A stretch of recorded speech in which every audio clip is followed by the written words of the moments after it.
us each week for some booze-free banter about life without booze. If you're entertaining the idea of cutting back your booze by a day, a week, a month, or for the rest of your life, we would love for you to tune in. Buckle up and come along for a ride that may just change your life. Please note that some of the conversations we have may be triggering. Please reach out to your local support service in Australia. That's Lifeline 131114. Psst, hey Meso. Psst, hey Breezer. Did you know that Altina non-alc botanical built wines are delicious, natural, plant-based, gluten-free, vegan, cruelty-free and Australian-made? Tickety-boo. Nutritious and delicious. Yes, they are. Absolutely delicious. Everything we want in a drink. I've been loving Sangria. I don't know. That's my favourite child. Oh my God. When it comes to Altina. I've really been hammering it too, and it's so good in these winter months. Mulled wine. Get on yes. their Hello, mulled wine. On their little kit. Jump on their Webby. Yeah. Jump on their Webby. And guess what? What? They've given us a discount code. Get out of town. What is it? Dead set. BFB 10 gets you 10% off Altina, their wide range, their entire range, their entire wide range. Wide. What's the website? So you need to press pause on the potty and you need to go straight to www.altinadrinks.com. Shop up a storm and then type in BFB10 at checkout and you will get 10% off your order. Hello, nurse. Thank you. Us later. Oh, bye. Thanks, Altina. Meso. Breezer. We are here today on a bonus ep because it is the 1st of July, which kicks off Dry July. So we thought we'd just pop on in and surprise everyone with a bonus ep. And this is probably the biggest episode of season 1. We've just taken it out. Pow, pow, pow. Pow, pow, knockout round. We've given you a few hints, peeps. Oh, wacky do. It's a bit 1-2. 1-2. I feel like saying, let's get ready to rumble. Because, ladies and gents, we have just bantered with ex-boxer, Olympian, and world title champion, Danny Green, the Green Machine. Ooh, ooh, ooh, ooh, ooh, ooh. Mate, how giving. Oh. Honestly, like I can't. I'm still on the biggest high. Oh my mate, I was just like listening in awe of his words of wisdom. He just doesn't hold back with what he wants to say, no. And he's given booze a flick. We don't talk a lot about that, but he gave us some goodness on that. He gave us some absolute golden nuggets. He really did. Gold medal winning performance. He loves his wife. His wife's been amazing. His campaign is just off the charts and he does it all, he's not getting paid for that. I didn't know any of that. And I actually didn't know that he started the campaign. Started the Cow Punch campaign, yep, and does it off his own back. Yeah. What an incredible, and to use his platform, it's just a perfect mesh, isn't it? A boxer talking about coward punches. There's no better fit. 100%, 100%. And that tough guy persona that, was, probably a thing in the past of being, a tough boy, fighter, drinker, all that sort of stuff. That's all gone. Yeah. It was so 90s, people. Yeah. Yeah. He's just so strong in his ways and the messages he sends out, and he loves his children, and he just wants to take people on this journey with him to educate them on the cow punch and eradicate it. Yeah, he's bloody great. He's bloody great. We're still buzzing up. We are still buzzing. We really are. And we thank you so much, Danny Green. I learned so much in this. I thought it was really interesting how he talks about, actually, I'm not going to tell you what he talks about. He's about to tell you in the body. We're about to bring him in, Meso. However, today's episode is brought to you by Heaps Normal. Heaps Normal. So you'll see me swinging on a Heaps Normal beer. It's my go-to AF beer, hands down. But do you like winning stuff, Meso? I love a win. I love a win. So Heaps Normal are brilliant with their campaigns because they're just all about normalizing not drinking, and they're not anti-alcohol. They're like, if you want to have a beer and then have non-alcoholic beer in between as a bit of a wedge drink, they're all for that. So this month in July, they have got a huge giveaway. So they're running a campaign called Just Doing Your Best. Now, the giveaway, you can find more information through their Instagram, but listen to what they're giving away. What? So they thought about, let's do a big money prize giveaway. Like, yeah, it's going to be awesome. So they thought about giving away $10,000 in cold hard cash. But they thought, hang on a minute, that's been done before. Let's mix things up. So they've actually got and I'm going to read this out, a 1995 popular leisure craft, the Sea-Doo SPX 1000 custom jet ski. So they're giving away the retro jet ski, and the rest will be in cash, which comes to the total sum of $3,327. How good is it? I've actually cool. I've actually entered their competitions before the last 12 months. Never won. I tried to win their clapped out red van that they deliver. They used to deliver booze in, alcohol-free beer in. Yeah. Missed out on that. And then I also tried to win. They were giving away a Geordie Smith surfboard at the Ocean Grove cellar door, and I entered that. Also didn't win. But if you want to enter this competition, go to heapsnormal.com. Fill out the deets, and you'll go in the draw to win $3,327 and a SPX 1000 custom jet ski. That is so good. I'm going to get busy. I'm going to get real busy on that entering. Are we allowed to enter? I don't know. I did think maybe if we won, they'd be like, bow, bow. Oh, no deal. Then we could give it away. Throw your hat in the ring. See what happens, mate. So I'll still get busy. But speaking of the ring, being in the ring, ding, ding, ding. Let's get amongst it with Danny Green. You guys are going to love this episode. Oh, we love it. We love you, Danny Green. Thanks for your time. Here he is. A big, warm, booze-free Bants welcome to our very special guest, Danny Green. Danny, welcome to the podcast. Good morning, girls. How are you? Yeah, so good, Danny. Welcome. I'm just going to take you back to a flashback. You and I got a photo together. You're on my flight at Virgin Australia on way to Port Hedland, or on the way back quite a few years ago now. 2000. That's a long time ago. That's time ago. A decade. Yes, I know. We look pretty good, although we look better now. I'd like to get back to that. And I'm going to take a quick tip from you because I love a bit of boxing. Here's just a quick video. Do you reckon I need some help with my footwork? The answer's yes. Yeah.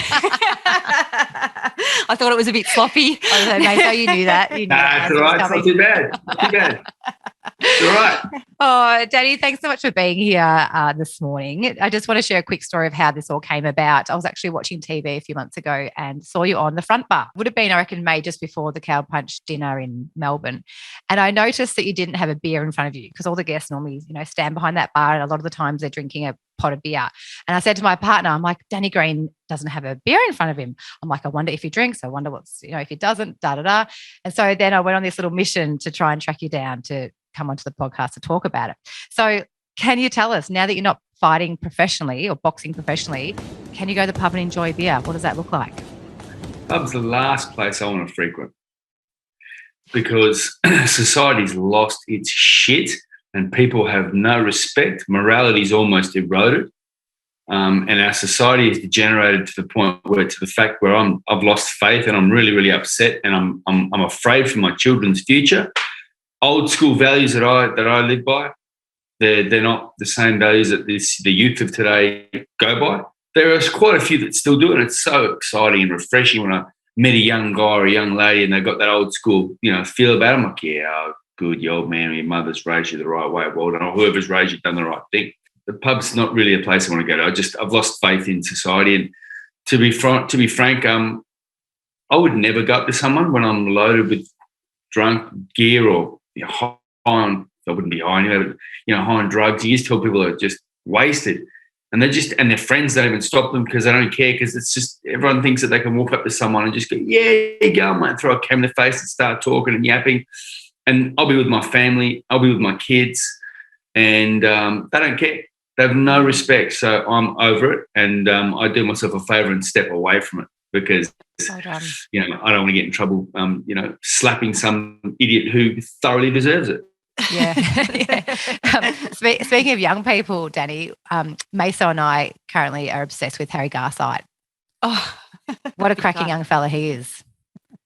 Yeah, good fella. He's got a bright future, and he's a he's an Olympic bronze medalist. We haven't had it for a long time, so he's had a couple of pro fights, a couple of victories, and he's doing really well. Nice young fella, Harry. Yeah, he's really changing the game on all aspects in life, isn't he? Love his work. So, Danny, you're on a mission to eliminate the coward punch from our society. Can you tell us how the coward punch campaign actually started? Started back in 2012. I just saw a newspaper clipping on the front page of the West Australian over here, and a young man in Rockingham, a suburb south of the city, had been killed by a person and hit from behind, was at the park minding his own business, didn't even know this person. It was bizarre. And I hate seeing CCTV footage of people being knocked out and unconscious. And now everyone shows it. Everyone loves it. People sit there and film it. Like, society's lost shit. But I'm just tired of people thinking that they're brave, that they're tough, that it's cool, and they're a tough guy by going and whacking someone who has no chance to defend themselves. I said, and I'm also very strong. I'm public. I started the campaign myself. I funded it myself. 10 years now. We've got federal funding. 11 years now. It's in its 11th year, and I've been obviously the face of it, but I'm also the founder, and I'm heavily involved in it. And it's it's one of those things that's a labour of love. It's time intensive, and it takes a lot of time away from my family and friends.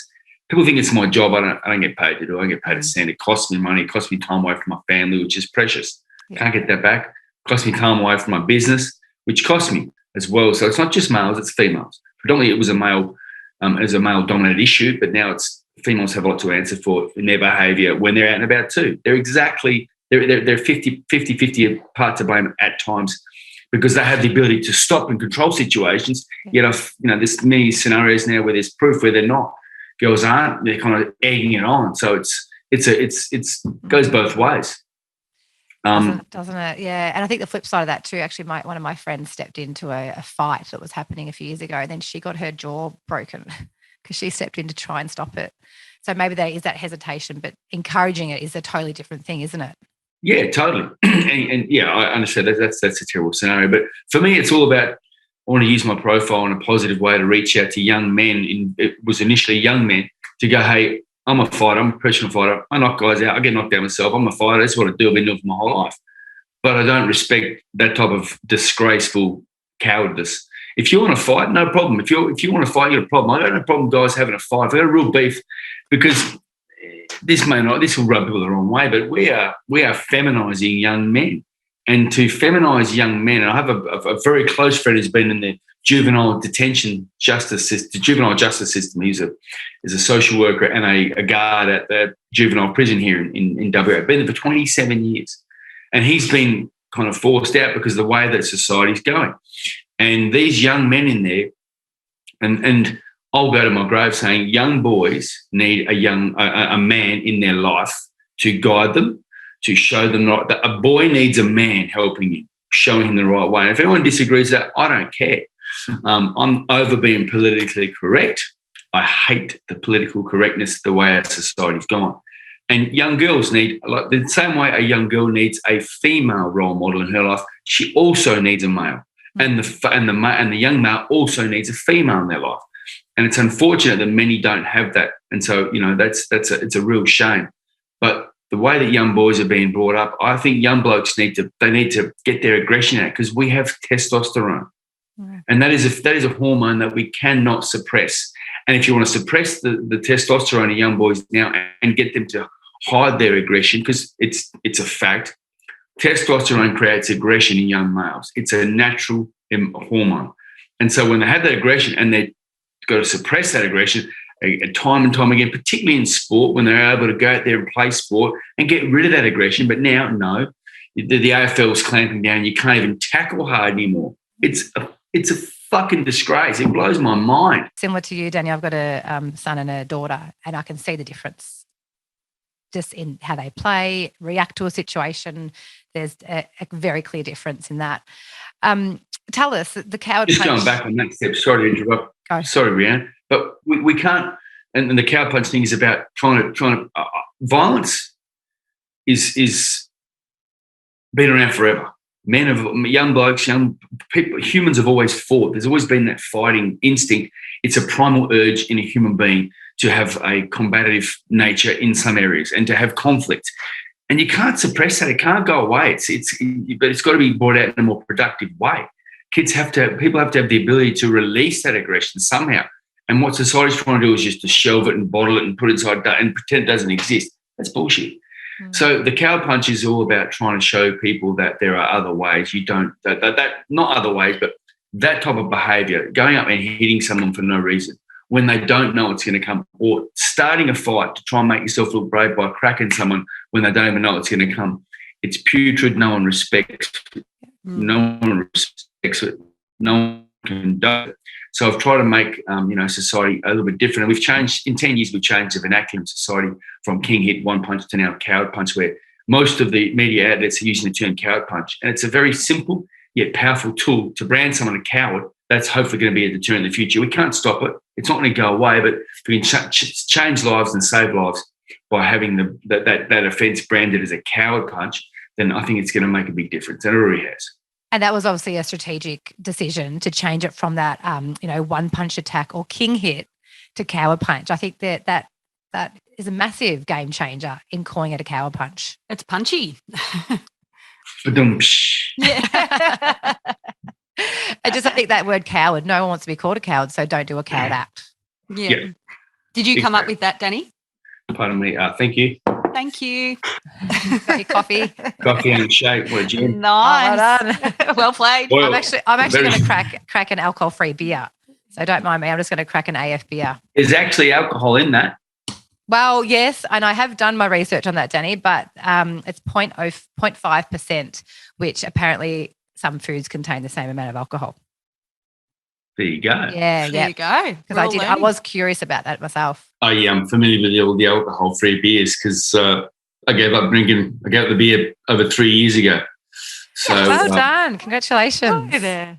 best thing ever did in my entire life. Apart from have kids, best thing ever did. Love that. How good is it? We're both, I'm 12 months, Mesa's nearly 12 months without booze. It's bloody unreal. It's a superpower. It's I drank beer from a young age. My old man drank beer. My family, grew up in a drinking culture. Particularly, Australia is got a very, very prominent drinking culture, which is not healthy. It's not good. And I'm not going to sit here and preach and bang on, but I loved my beer. I only drank beer. Yep. Drugs, that kind of shit wasn't my go-to. I just loved beer. I didn't drink spirits very often. And the thing that shit me a lot is because I'm a bit hyperactive. I was the first to start, and I always had something in my hand. So I was like this, Yeah. And I was one of those guys who pulled the top off the first one.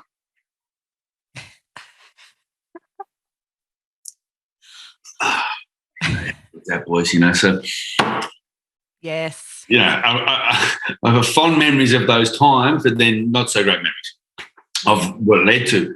And being the first to start and the last to finish, being hyperactive, I was like, I was a quick drinker because I was always hyperactive and I always just going, and I wasn't trying to get pissed or trying to scull. I was just a fast drinker. That's how I was. Mm-hmm. Irish background, Irish heritage, I've got the genes for it. Yeah. And it would piss me off because I never thought about it until I really gave up drinking. And I reckon that a lot of people thought, and I didn't go out a lot. I wasn't out about much. I'm 50 years old next year, so I'm an old man now. But, when I was about 35 to 45, when I was out and about, whatever, if I might have been somewhere at a restaurant last year, and because now drugs are so prominent and everyone, not everyone, but so many people, cocaine's just so common. Yeah. And it shits me to think that people thought that I was on cocaine or I was on drugs when I was, still going at 3 in the morning, all partying, having a good time. And people need the drugs to be in that state of mind. Was because I was so hypo and just having a good time and didn't want the good time to stop. I reckon people would have thought this guy's on the drugs, and it just that I regret that more than drinking.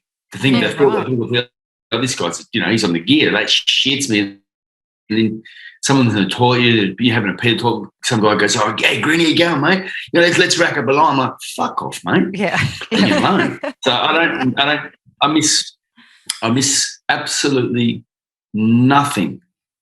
Yeah, about nothing from drinking beer, the drinking culture. I'm the opposite now. So I don't want to be one of these guys who preaches and goes on, but it took me, and I would go long periods in my career without drinking. But before my last fight, I went a year without drinking.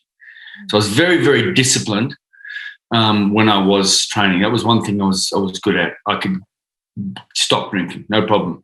But I was also very disciplined when I was drinking. I was a very disciplined drinker, So I was good at it, and that's and I laugh about it now, but it's very, very unhealthy. It's toxic for your brain. It's toxic for your soul. It's toxic for everyone around you. My family were the ones that suffered. My poor wife suffered through it all because she wasn't a drinker. My wife's never been a drinker. And I have no fucking idea how that poor lady put up with 27 years of it. Well, about 24 years of it. I have no idea how she dealt with it because I can no longer deal with people who drink piss, and then she goes, still have to put up with them. And honestly, she deserves a medal, my wife, because I don't know how she did it. And all the fuckwits around me were always pissed. And now I look at it and I'm embarrassed and I'm ashamed. I tell my kids I'm ashamed of my behaviour and what I did for so long. But being a professional fighter, I was very strict, as I said, very strict, very disciplined, and not drinking and going without for 3 months before a fight. I wouldn't touch a beer, nothing. And then I'd get back on it for a while and have a few beers. And I wasn't going out and about, but I was at my house with my mates. And you get older and it just becomes easier. Mm-hmm. And so by far, I look at it now and go. And I just said to my mate, we're sitting in the cafe the other day, and I was looking at the cafe, the little general store, because I've relocated down to the southwest because I love my surfing. Anyway, we're sitting in this cafe having a coffee after a wave. I'm going, there's bottles of wine there, and they make these really cool looking, cans with vodka and, spirits and all these kind of mixed drinks. And kids can walk into the general store, and right next to where the lollies are, there's a fridge full of piss. Full of poison. Right next to it. Wow. Poison. Full of poison. Yeah. You got to walk past it to get to the lollies in some places. To go to Coles to buy a banana, you got to walk past a liquor store at the front.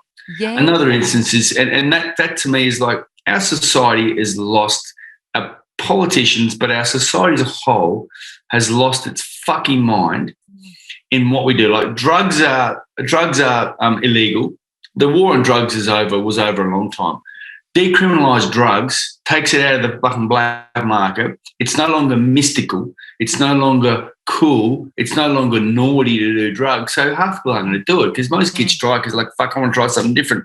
I want to buck the trend of what my parents want me to do, and I'm going to go against it. Make it legal so you can buy it and the government cleans up as they will. Those people in the government, they'll clean up, and we should decriminalise it. But I don't understand how the number one, I'm not a statistician, but I would say that alcohol is the most damaging, widespread damaging drug in our society that has ever been and is ever going to be. 100%. Apart from that, and tobacco is another one, but when the fuck are we going to wake up and stop promoting alcohol to kids? And it's very subtle the way it's done. You look at it we allow it in the general store where kids can buy a bag of lollies, and right next to that's a fridge with these bright coloured alcohol cans, and you got a 2-can or a fucking mixed drink, and oh gee, that looks cool. Yeah. So kids are growing up and they're getting in their head that, hey, this is cool. I want to try that. And everyone's sipping their wines and I guess one thing I did with my kids is and my wife was big enough, we never let our kids ever touch. Never ever get my we weren't allowed to. No one ever was able to say, "Hey, mate, get us a beer at the esky." I never said, "Get me a beer at the fridge, son." Daughter was never ever allowed to ever get a beer at the fridge or even pick up a beer and put a beer bottle in the bin. They were never allowed to touch it. So unreal. I was hypocritical because I was drinking and getting pissed in front of them, but I never let them get a beer at the fridge or even get anyone else a beer. No one was there to say, hey, get us beer, son. Like, don't ever say that. Never. So I had to give it away because I couldn't say to my kids, you're not drinking when I'm sitting there going, yeah, you're not drinking, son. Yeah. What a fucking idiot I was. That's it. So I'm ashamed of my behaviour. I'm ashamed of what I did. I'm embarrassed and I regret it wholeheartedly. And I now look at alcohol as a poison. I look at it as a drug and a poison. And for instance, I'm in the gymnasium industry, and when COVID hit, our gyms were shut. An industry that keeps people alive, that keeps people healthy mentally and physically, we shut down. Yet next door, Liquorland, open for trading. Fuck me. You're selling poison. You're killing people. You're killing society, yet you shut us down. Yeah. I totally hear that. I just said I wasn't going to preach. I just went on for 10 minutes. No, preach away. We are here for it. Preach away. We are here for it. There was so much in that. So much in that. I do want to circle back and ask you though, Danny, have you tried heaps more? Do you drink alcohol-free beer because you love the taste? Or is it triggering? I went to Cal. I'm with a friend of mine. We could do a bit of dirt out in Cal, 200 k's north of Kalgoorlie. We just having a bit of fun up there. And bit of looking for gold. Anyway, love it. I went to and I hadn't had a beer for a year at this stage, and it was stinking hot, and I'm driving this road, and I went, "Oh, try this alcohol-free beer, see what it's like," and got out and was, dry mouth, it was stinking hot, and I pulled the top off and had a crack at it and went, far out. I said, this is the best. But, yeah, I love the taste of beer. Same. I've grown to love the taste of beer. So, but it's good because after you have 2 or 3, that's it. You don't want any more. That's it. Yes. I've done that too. Yeah. I bought a 4-pack of that Heaps Normal and then got home and realised it actually has alcohol in it. I actually haven't found one that doesn't. Peroni. Yeah, is that right? There you go. I'm pretty sure Peroni's 0.0. But then there's speculation that the vats they're made in have alcohol remnants and there might be a bit of residue left of. I don't know, but I rarely have them anyway. But my days of drinking are gone, and I don't like to preach about not drinking, but it's just so damaging to our society. It's a disgrace. When I see people, good people, and this is me, I was the same. I was pretty. I don't know what I was like as a drunk. I wasn't violent or crazy. I'd just be stupid and want to be the last one to leave and making a goose myself. But I see people now, I'm like, fuck, man, if I could replay what you were last night now, you'd give it away. Yeah. And that was what my wife would say to me all the time. She goes, it's so bad. You're letting yourself down so much. Wow. But, what a woman. How's your wifey? wife is. To wifey. Alcohol-free drink. Wifey. To wifey. Absolutely. What a legend. A gun. She got drunk a couple of times when we were young. First time she had to get drunk to kiss me. Then the second time she's been drunk 3 times. Our first kiss and our 2 kids. Love that. But getting back to the preachy thing, I think it's just about education, isn't it? It's about educating people. It is poison. Yeah, it is addictive. It totally is.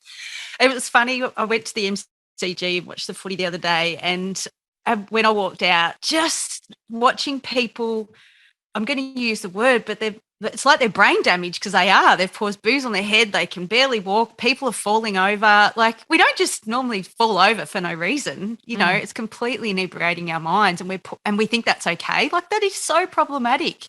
It's just madness. To begin to talk about how crazy it is where do you start? Oh, where do you even start of the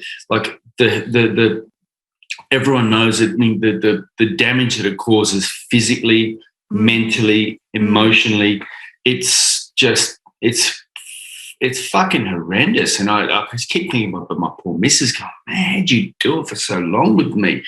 My mates and everyone, because that's the background we came from. And it's quite horrendous. But when you go to talk to people, like I was out and about in Melbourne last week, and there's a big fire down in Melbourne. I was there and went downstairs, and I was with my daughter. She's 20 and she doesn't drink a lot. She hardly drinks at all, which is I'm really, really proud of.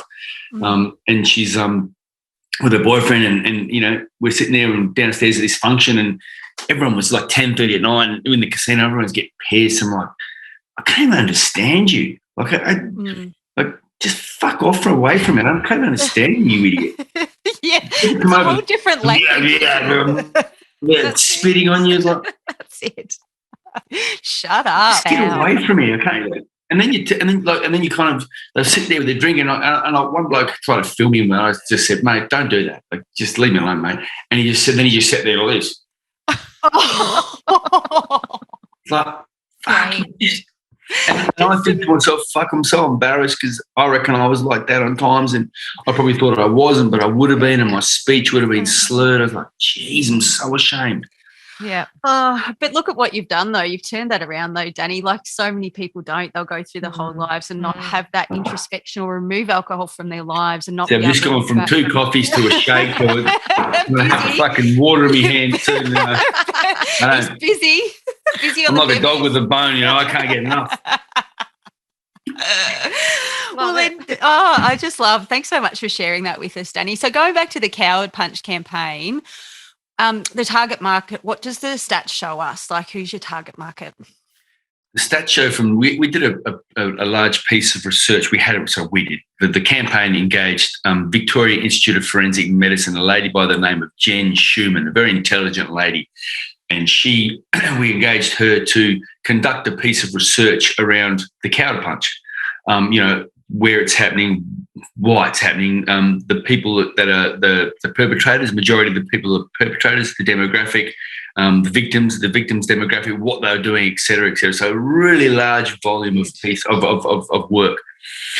And it's come up with the statistics have shown that from 2012 to 2018, the number of deaths in Coward Punches has declined since the campaign started, which is a big thing, big positive. Huge, massive. But what's not been, I guess, highlighted is the amount. So it says, I think there's been 172 deaths since 2001, which isn't a great deal of deaths. Let's be honest, 1 death's too many, but not a great deal in 20 years.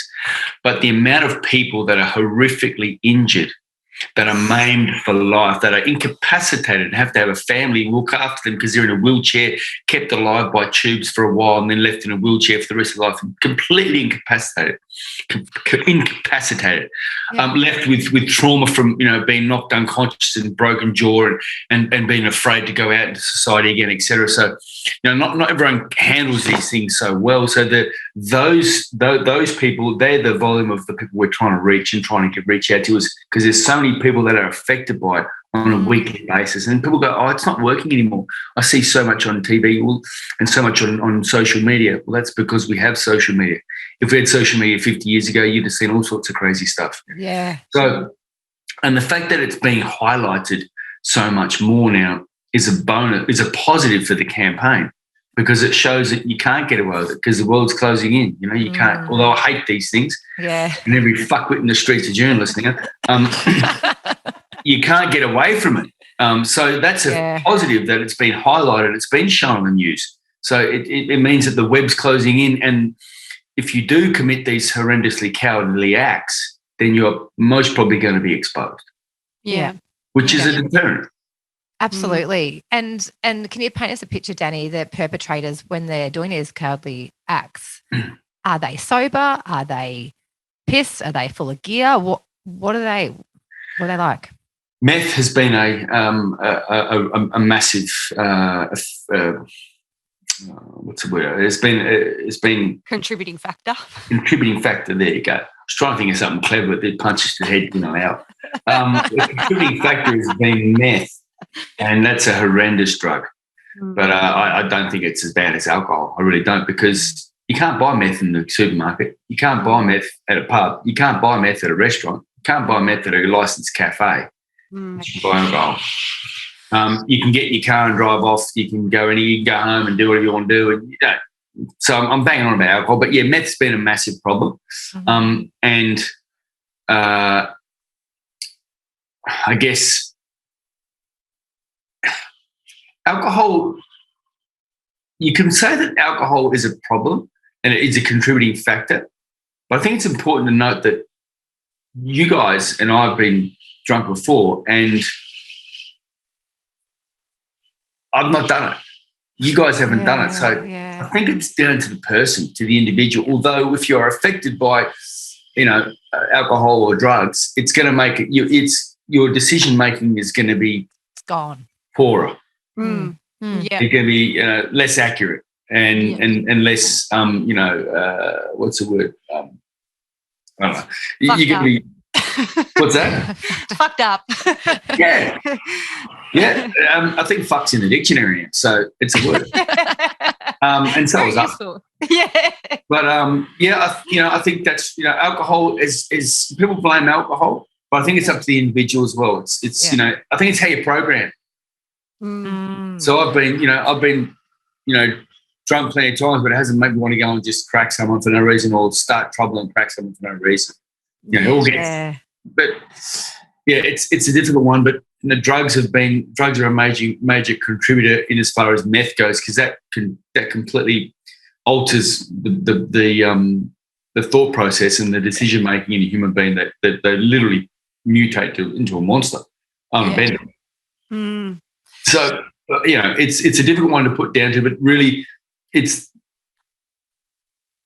hard to know. But for 18 to 32 is who are really targeting. But men are doing it who are older than that or who are younger than that. So it doesn't really discriminate. This offence doesn't really discriminate. But I think it's who you are. It's generally the type of person who you are. If you're programmed that way to be a gutless piece of shit, well, whether you're high or drunk, it ain't going to matter. Yeah. Have you spoken directly to, I know that you've spoken directly to victims and victims' families, but have you spoken to the perpetrators? What's been their sense, or what's been the aftermath of that? Like, are they just full of remorse, regret, shame? Like, can you paint a picture for the listeners of what that's been like for both victim and perpetrators? Never spoken to one, never want to. Yeah, right. Yep. Not my problem. What I said, not my problem. Sorry, I just, I've put so much into this campaign, and I've invested so much of my own time and my own family's, finances and more importantly, my time away from my family, which I can never get back. Time away from my kids. They've been grown up when I had to go over east and go to do things over east for the campaign, and I don't get paid a cent. So I like to keep my time to. I don't want to be around. If someone's a scumbag, I don't want to be around a scumbag. But, they're right. Well, I don't want to know about it. I'm not going to bother going down that rabbit hole with them. I've had to deal with so many people who have been horrifically injured, and emotionally it takes its toll on me, because then I'm like, fuck, I'm sitting there doing a news story, standing with this poor man who's now incapacitated for the rest of his life, and his kids now look at him differently, and I've got to sit there and go, and what do I say? It's just so tough. It's so tough. And then, the kid passes away and his father gets back in touch with me because they're emotional. They don't know what to do. Like, I've only met this man once. And that's been so many times, countless times over the years. So that's the tough part of my gig, I guess. And so I've tried to stop doing that, because emotionally it's very hard. So I definitely don't want to go deal with anyone else that I don't have to. It's a massive load that you must carry emotionally, Danny, and we absolutely thank you for your work in this space. So with the campaign, it does offer education program. Is alcohol touched throughout that program? Yes. Yep. Oh, good. Yeah, that's great. And I've got to say too that alcohol's been around for so long. It's been around forever. It's not going away either. It was used to like numb or take the pain out of wounds. It's an anaesthetic. Yeah, well, I've used it before when I've been away on surf trips and had cuts and used alcohol, hard liquor, my precious whiskey. I've given some of that and I didn't get infected. Pour that on your reef burn. Every now and then every now and then, instead of lemon, I'd use whiskey, but I wasn't a spirits drinker. But in saying that, I've got to say the Australian Hotel Association, the AHA, have been a massive supporter of the campaign. Wow, that's so good. Yeah, and so for them, and Lion Nathan, obviously a large, they've been a big supporter. So these industries, these companies, if everyone could drink in moderation, if everyone had the ability to drink in moderation, then we would have so many less problems. Yeah. And I wasn't able to drink in moderation. I didn't have that gene. I'm fucking all in, I'm all out. Yep. Yeah, that's us. Absolutely. All or nothing. First to start, last to leave. Yeah. And why the fuck is everybody going home? We're going. I can't read anymore. We're I no longer read my watch, but I fucking think I think early. The night's still young. That's us. That's us. But yeah, the AHA in particular have been a massive supporter of the campaign, and they've done their best to, responsible service of alcohol. They've turned their own industry on its head to try and combat antisocial behaviour, which is very commendable. They don't have to, because they could carry on, because everyone's going to go to the pub, everyone's going to go to the restaurant, everyone's going to go to the bistro, no matter what they're doing. But they're actually proactive in trying to curb the antisocial behaviour that is experienced in venues. But the amount of incidents that happen, of cow punch incidents that happen, they don't happen in licensed venues as often as people think. The majority of them are not even in a licensed venue, so that's not the problem. Pubs and clubs, yeah, that's where trouble seems to be, and that's where everyone thinks that the trouble is inside it. It's outside it, or it's away from there. It's at parties, it's in the street, it's at the bus station. It's generally not. The statistics have shown that it's not in licensed venues, not as much as people think. And so the AHA have been on board trying to show, hey guys, yeah, we sell alcohol and all that kind of shit, and we provide a venue for people to come and have entertainment and to to socialise. But we're not trying to get people loaded and get them all fucked up so they go out and do this crazy stuff. That's not what they're about. They've been the opposite. So it's been, people go, how can the AHA support the cow punch campaign? Well, people who, just because they sell alcohol doesn't mean they're contributing to the cow punch. No, they're actually trying to help combat the cow punch. So they've been a massive supporter. It is. And so it's, for me, my stance on alcohol has changed.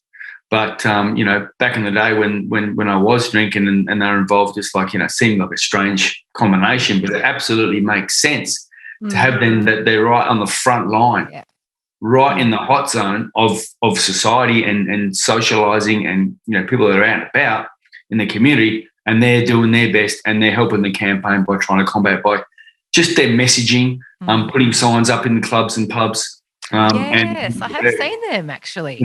Service, just responsible service of alcohol, etc. Security, blah blah blah, go on and on. So it's been a fantastic alignment with the AHA, and Lion Nathan are another big supporter of the campaign, because they obviously have done very well out of the industry, and they're looking at ways to put back in to try and combat this type of violence, because people drinking alcohol is never going away. Violence in the society is never going away. So it's a matter of joining forces and trying to combat it together. Love that. Danny, where do the stats sit now? You mentioned the decline, I think, from 2012 to 2018. Where are they sitting now? Are they still in decline? It's the trend is, yes, the trend is still going down. So, but that would require another large piece of research from VIFM, the Victorian Institute of Forensic Medicine. But it was a world first. It was actually a groundbreaking piece of research, and since 2012 we've had federal funding. So the federal government through Home Affairs have come on and given us funding. And taken a great stance with us and allowed us to allow the campaign to continue to grow. And slip, stop, slap campaign, drink driving, seat belts, skin cancer. Slip, stop, slap campaigns. They've had 4 decades and billions of federal dollars poured into it. Billions. The government wouldn't bend over to pick up what they're giving us, with all respect. So we're running we're on a shoestring. I'm talking a grain of sand and a bucket of sand compared to these other ones I had, but it's been a massive help. But it needs to continue. We need to get more from the government to try and continue, because we're kind of doing their work for them and getting the messaging out there to the right people from the right people. But people are still dying from those related issues: skin cancer, not wearing seatbelts, drink driving, etc. Unfortunately, people are still dying, but those numbers have greatly reduced. And those campaigns have been phenomenal. People still don't get the message. So although we're only 10 years old, 11 years old, 20 years' time, 30 years' time is where I see the campaign really hitting its peak and really hitting its strength down the track. So hopefully in that time, the actions of people are totally changed, where it's considered like, I'm political correctness makes me want to vomit. But, the way things are changing, there's so many things changing from what they used to be. I see that changing a lot more in the future. So it's only 10 years. It's had a bit of traction. It's got a lot further to grow and grow and grow. And so it becomes in people's heads that is you're a fucking coward, and you go, oh, I don't want to do that. I'd rather take my chances actually fighting the guy and showing some balls, fighting the bloke, than just whacking him when he doesn't know it's coming.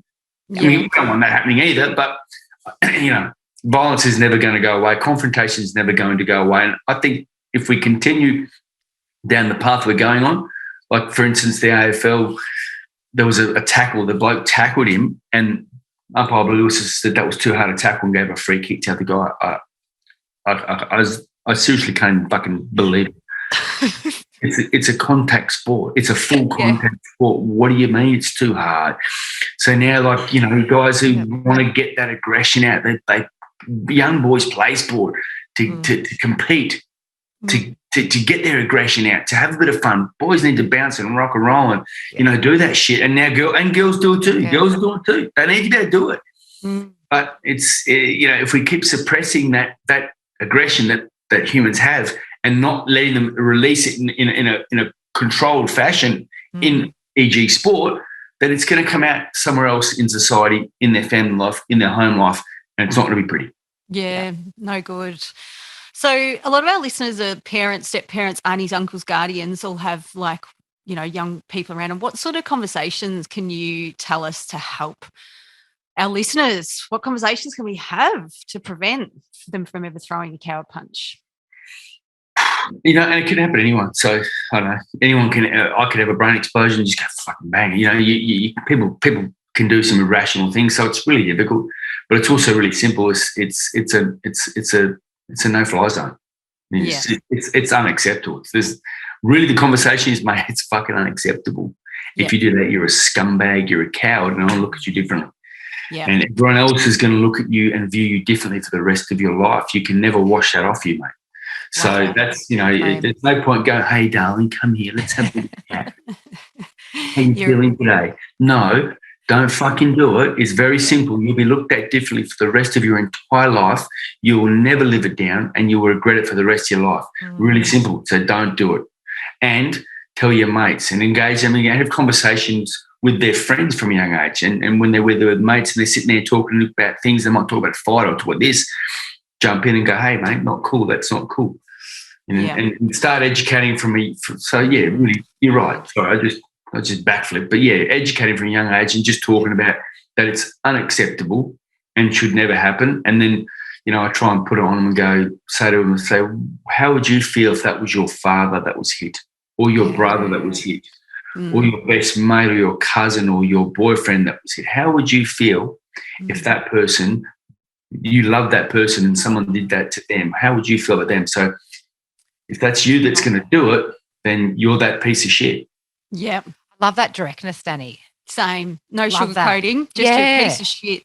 Basically, you're a scumbag piece of shit. I love that directness. There needs to be more of it, I feel, in when it comes to the kiddos. So tell us, Danny, how can our listeners help donate? How can they get involved in the campaign? There's a website, cowardpunchcampaign.com.au, I think it is, www. I'm the last guy to Google it. Just Google it. What it is, this question, sorry. We'll tell people. We'll put in our show notes. Administration and organisational skills and that kind of stuff is just not my bag. But you can. I think there's a button to click to donate. But it's we have an Instagram page, but in all reality, it's just not a glamorous issue. So we can't. It's not really a. It's not a sexy thing. So people want to get involved with. Yeah. It really, it's not. So it's taking a long time to get that traction, to be able to get that, people, I know it's a hard one. You can donate, but not many people are ever going to donate to it. We do fundraising. We have government funding. We do a fundraiser. We have an annual dinner, which we put on in Melbourne at the Crown. They've been amazing supporters at the casino there. We put a big dinner on. We had one just in May last month. And it was a fantastic success.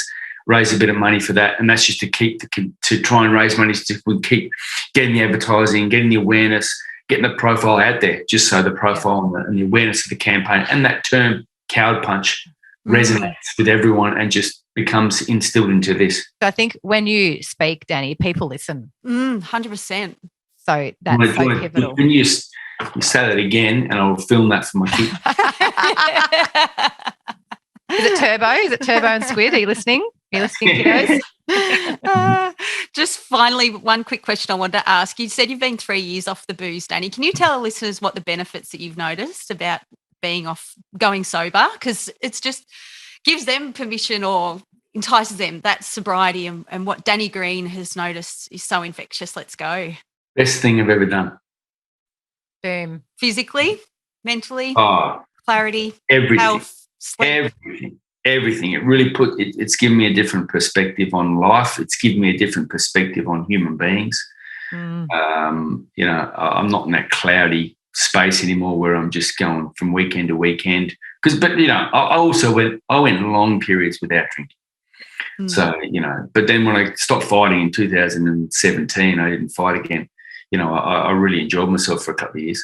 And the thing with me is I didn't, and I wasn't going out clubbing. I'm too old for that shit. I wasn't going to pubs and bars. It was just, at my mate's house or my joint, and it just was just too easy. But I don't miss it one bit. And I look back, and as I said, I look back at the times that are, some of the times going far out, man. That was I'm just so glad when I see other people and I see them all pissed. I'm just so glad. And it took a while for me to get to that stage. My old man gave up drinking when he was 46 or 47. I gave it away. I'm around the same age, 46. Yeah. And he just went cold turkey as well. He was a big beer drinker and he just stopped. But my old man never looked like I never saw my dad with a hangover. And I remember waking up and he was rolling, he had sleeves rolled up, sitting there, cup of tea, Vegemite toast, reading the paper before work. Never missed a day, my man. Love that. So, and I was similar. I'd get hangovers, but I wouldn't look like I was a big piss drinker because I was always fit because I was always training. Yeah. So I didn't put on really a lot of weight when I was drinking a lot of beer and stuff because I was always training hard. My rule was if I got drunk, I'd have to work it off the next day. Mm-hmm. So yuck. So I was or do something to work it off. So I was sweat out. But yeah, for me, I wish I'd never drunk. And now the clarity I've got,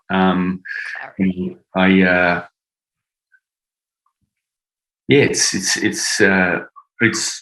I thought I was in this, sometimes I was locked into a zone where I'm like, fuck, am I ever going to be able to give this away? Because I don't want to do this anymore. I'm tired of feeling shitty, wasting days and, brain fog and my kids have a lot of, I reckon they've got to have a lot of, not animosity, but, a bit of like, shit, Dad, we missed out, but they won't know, unfortunately, but they did. And now I tell them, say, because I might have been sleeping in and missed out on doing something with you that day, and that happened lots of times. So I'm like, man, I'm just so glad that I don't ever feel like now the thought of me having a beer just doesn't even go into my head. It took after about 3 months, I was like, fuck, I'm so glad. It didn't take long to have that feeling. And then when I knew I was never, I was like, I'm off. Yeah, it's the best. Isn't Yes. it? The clarity. I never knew like what clarity was until I stopped drinking. How long? You said 12 months, huh? Yeah, 12 months. Just over 12 months I've clocked up. Were you a big drinker? Big binge drinker, yeah. Yep. Yeah. People go, what'd you do? I like the taste of alcohol. Yeah, I love the taste of beer, but I love getting pissed. Same. I love getting shit faced. I was really good at it too. Yeah, and then I look back now and go, fuck, I was a loser. Loose unit. It was just a menace. So I'm very, very very happy that I was able to do that, and very happy my wife hung around for so long with such a goose. So your relationship must have really taken off again, like you've started dating again, I guess. She's a very lucky lady. She wakes up every morning, pats herself on the back and says, "What?"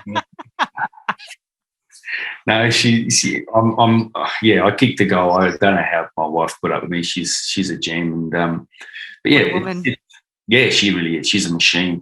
Love and so, her. if I got some advice to someone who's thinking about giving it away, you will not regret it. You will seriously not. It'll be the best. And the first couple of months, you'll be like, oh, fuck, I can't do this. You can do it. It's real simple. Just don't put it in your mouth. Choose something different. And you got to replace it with something else. If you're that way inclined, if you're that mindset where you're all in all that, you got to replace it with something else. Exercise, whatever it may be, you got to replace it. You can't just take that thing away. You got to fill the void. Yeah, that's something else. I want to say something else like an exercise or a hobby or something new to do.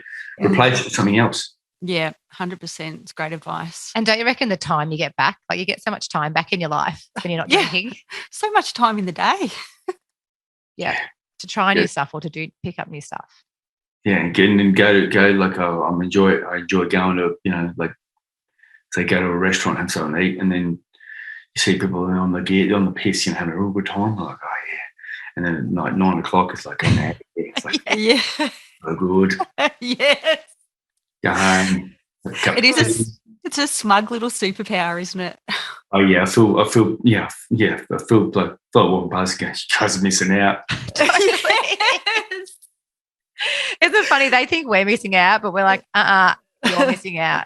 Yep, you're going to be putrid and hungover tomorrow, and we're getting up for sunrise and drinking up the sun. Bloody oath. Yep, best ever. Oh, Bloody Danny oath. Green. Danny, you've been a bloody superstar, Danny. Absolute good. Superstar. We bloody love this chat. The work you've done, like, amazing over the last 10 years. You're actually changing lives, you're saving lives, and that's an incredible gift that you're giving to people and our society as a whole. So we appreciate everything you're doing, and thanks for coming on today and sharing your story. We appreciate it, and we know this is going to help other people as well. So much. I hope so. All right, awesome. Thanks, girls. Have a good day. Good on. Thanks, hang Danny. on, photo. Yeah, can we go hang up photo? All right, here we go, gang. All right, photo opportunity. Perfect, guys. That's awesome. Well done, Danny. Danny Green, you weapon. You're a gun. We Absolute so appreciate gun. your time. Thank you Easy, so girls. much. Have a good day. You too. Thank you. Good on Thanks for all your Danny. work, and thanks to your family as well. So we know that all this time takes away from your family. So we appreciate all that as well. Appreciate it. Getting spoiled, so I'm all right. Good. Thank you. All right. See you, Danny. Thanks, legend. Bye. Hey, girls. Have a good day. Catch you later. You Bye. too. See ya. Bye. This podcast is proudly produced by our audio engineer, music extraordinaire, Eric Ladd. We love you, Eric.